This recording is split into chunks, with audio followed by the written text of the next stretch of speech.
Now I'm almost 50 years old, so I have about 35 years of dating experience. If I can go back to my 20s, there are a lot of things I would have definitely have done differently. Maybe I wouldn't have gotten divorced. Maybe I wouldn't have struggled so much in attracting a relationship. Maybe I wouldn't have gone on a few hundred dates with a few hundred men. Okay. If I had learned the lessons that I know today and applied it when I was in my 20s. If you're still struggling trying to understand the opposite sex, then you are in the right place. To add an extra layer of experience for me, I have raised 3 young men. I'm a mom to 3 grown sons, and I'm a grandmother to 2 boys and an auntie to 2 nephews. We have no girls in the family. So I would say that I'm pretty familiar with the males.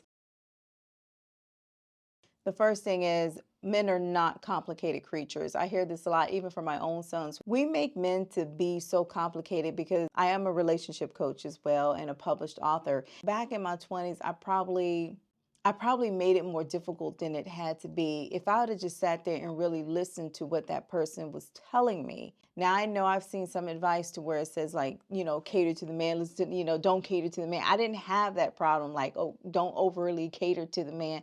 Not at all. My problem was the other end.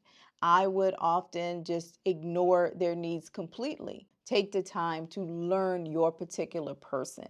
Really invest into investing into them. The second one, y'all, men are physical creatures. Now, back in the day, and you know what? I ain't gonna lie, I still do it because I have on a decent shirt, but underneath, y'all, I got some sweats. Especially in my 20s, y'all, I lived in the gym. I was working out with bodybuilders, and oftentimes I lived in those sweats. I relied on my beautiful smile, ting, to attract men, never dressing myself up, never investing to looking really nice and pretty. I mean, I have killer legs. Now I will say I did show off my legs. I'm not gonna lie about that. But other than that, like I went to the grocery store, I went to Target, wherever I went, I always had on sweats, never really investing into the way I looked. If you are out here dating or you're trying to attract a man, then y'all, you got to invest into your appearance. Okay. Now, I get this question asked a lot, but what if I don't fit society's norms or standards of beauty? Don't think that you have to be a 10 in order to get a man because, one, that's not true. If you don't feel confident about yourself, you don't feel like you have anything to offer, then trust and believe the way you feel on the inside is going to show up on the outside. You're going to show up as less confident. You're going to show up as having someone has low self-esteem. You're going to show up as being somebody's doormat, somebody who can be used because you don't have the confidence in yourself to believe that you deserve more. It's not about showing up to be the most beautiful person in the room, but to you, you must feel like you're the most beautiful person in the room. I will tell you, even the most beautiful women have insecurities. When I was in college, my suite mate, she was 400 pounds. She's still a very large woman. She was over 400 pounds and she had very high confidence. So it has nothing to do with your physical appearance. It has everything to do with how you feel about yourself inside. That number 2 actually leads to my number 3. Now, this is huge, women. Hear me clearly because this actually comes from a great deal of experience. If your man, you'll say you work on your confidence, you get all that, and you are showing up as the best version of yourself. Number 3 is if your man, a man, doesn't find you to be beautiful, your man doesn't find you to be his type, don't pursue it. One thing that I have found, and I definitely found in my marriage and other relationships, is a man is always going to go for his type. Men, you can debate this all day long, but this is definitely from personal experience and my client's experience. And I will say, I do not think that you have to actually date your type. What I'm saying, if you know you do not fit this man's mold of beauty, and he has shown you that, he has made you feel like that. That is what I'm saying, the combination, because sometimes you can be with somebody who's not your type and a relationship works out just fine. When you go somewhere and he's scanning the room and he's looking at everybody else except you, he has already made you feel like you are not his type. Don't waste your time. Move on. Y'all, date the nice guy. Date the nerd. As they say, the top 10% of men are getting like 80 or 90% of the coochie. Women, do you realize that's a lot of competition for you? For me, that's a lot of competition. I don't compete. I will remove myself in a heartbeat, and I suggest you do the same. Women can do a lot for themselves if they just open up the range of options.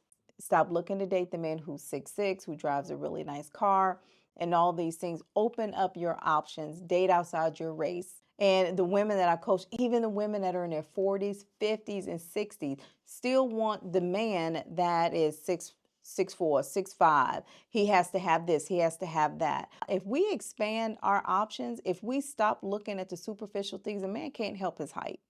But if you actually look at the man's heart and what he's willing to give and provide, and I don't mean just money, but the things that he's willing to provide for you, y'all consider that man, because if not, you're going to be vying for the top 10% of men, and you might end up with a dud. It's less than 30% of American men in the U.S. that are over 6 feet. You got a hell of a lot of competition there. That's all I'm saying. Y'all, date the nice guy. Stop going with society is telling you is the ideal man. The ideal man for you is the man who treats you like a queen. I strongly believe in the masculine and feminine energy dynamic. Now, this is the 6th video of my series. I was doing a 7-day series educating y'all on everything masculine and feminine. The 5th thing that I learned about a man, y'all, believe what he says. Y'all, I really feel like y'all don't be hearing it. If that man says he's not looking for a relationship, believe him. I don't care if he took you home to meet his mama, his children, you sitting at the family reunion, you sitting there playing cards and spades with everybody, you are coming over to dog sit, you doing all these things. He is at your house every night, you're at his house every night, you done been to job functions, you done wore your prom dress to some corporate executive meeting. And then you ask that man, what are we? And he says, well, I'm going to just wait and see. Girl, he is not that emotionally vested into you. Listen to what he says, not what he does. That man will play that position as long as you allow him to.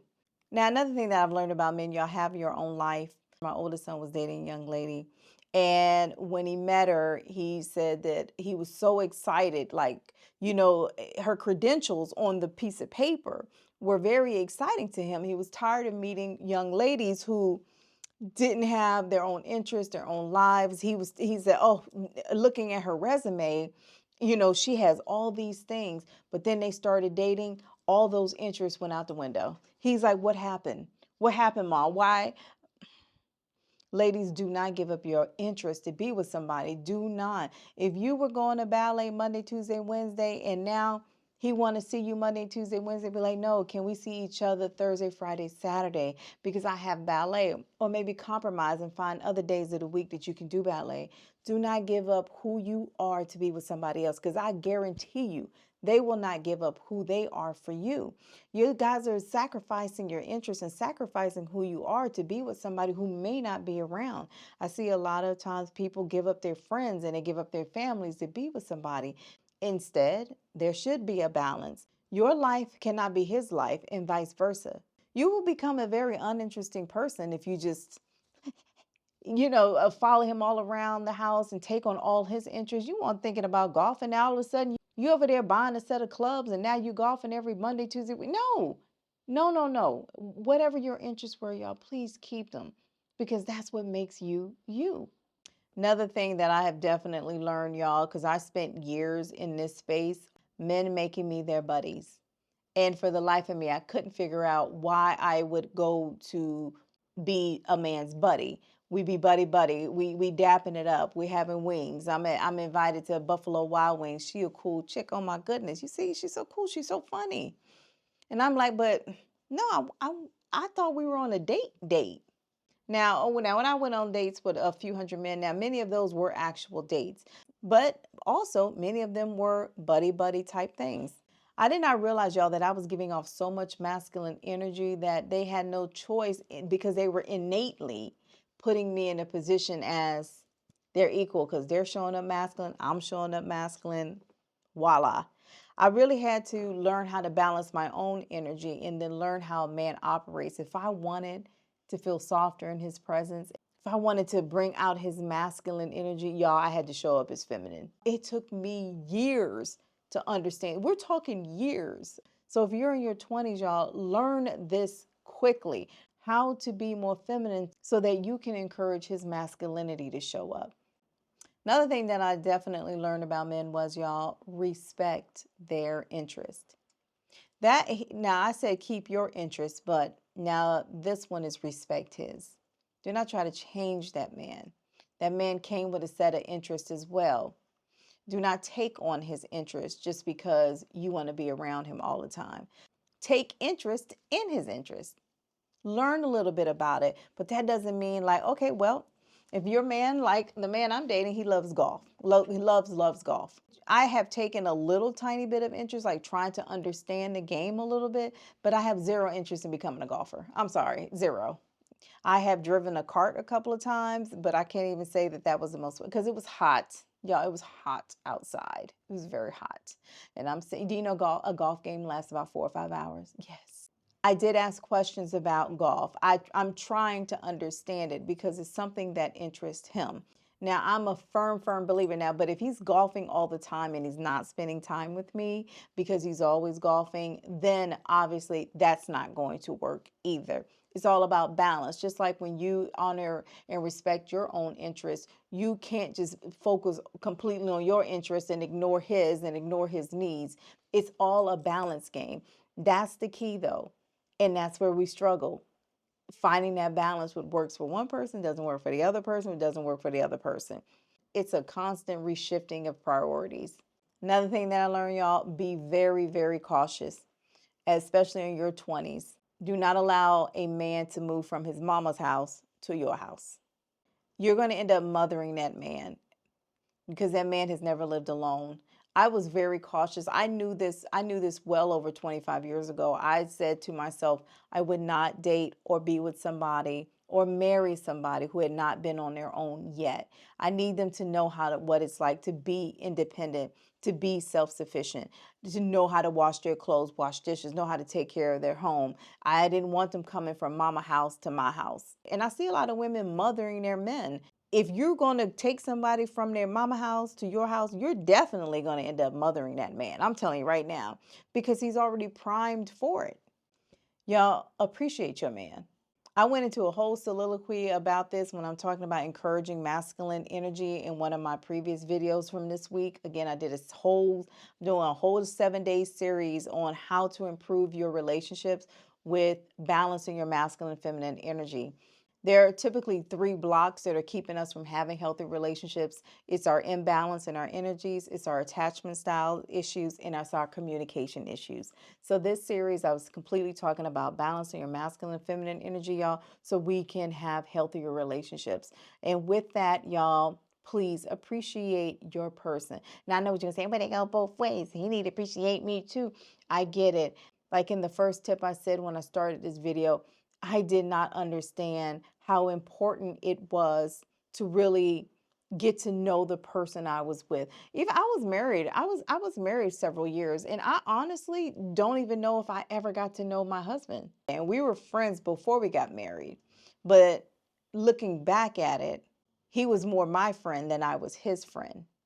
Investing into learning your partner and then appreciating your partner, it will make a huge difference in your relationships. If you have questions or comments you want me to do a video addressing anything, let me know. By all means, I am happy to do so. Or if you're listening on my podcast, if you have a question or comment, y'all go on over to the YouTube page. I will link this video to YouTube. Come on over to YouTube. Leave me a question and or comment. And if you want me to do an episode, the same thing. If you want me to do an episode to answer your question, I'm happy to do so as well. Y'all, till tomorrow, because tomorrow is the 7th day in the series where we're going to wrap up this masculine and feminine energy series. Not that I will stop talking about it. Absolutely not. But we're going to wrap up a 7-day series. We're going to go back to posting once or twice a week in our content. So y'all, till tomorrow, y'all take care.